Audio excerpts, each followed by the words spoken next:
Hey everyone, welcome back to Fly with Shubham, and today I am going to tell you how to become an AFI.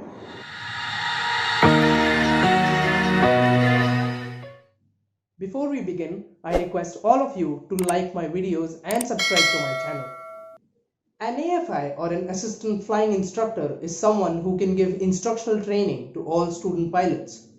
He or she can only fly during the day and in aircrafts weighing below 1,500 kilograms. An AFI cannot engage in night operations. Now that you have completed your training and have your license in hand, your next step is to become an instructor.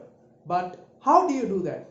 There is an additional training called pattern flying, in which you fly on the right hand seat with the senior instructor for 20 hours. In pattern flying, you will basically be trained how to fly as an instructor.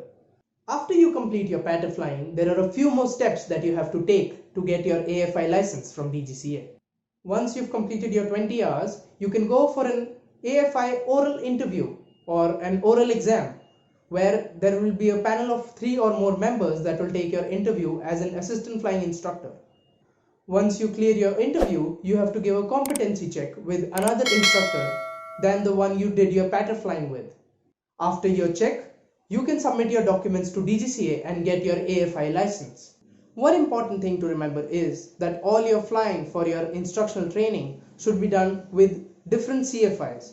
The pattern flying should be done with one particular CFI who is approved by DGCA, and your competency check should also be done with another CFI than the one you did your pattern flying with. The AFI oral interviews are scheduled by DGCA. Once you complete your pattern, you go for the interview, then you go for the competency check, and then you get your license. An AFI license is valid for 1 year, and to renew it, you need to have a minimum of 20 hours instructional flying within the last 6 months before your expiry.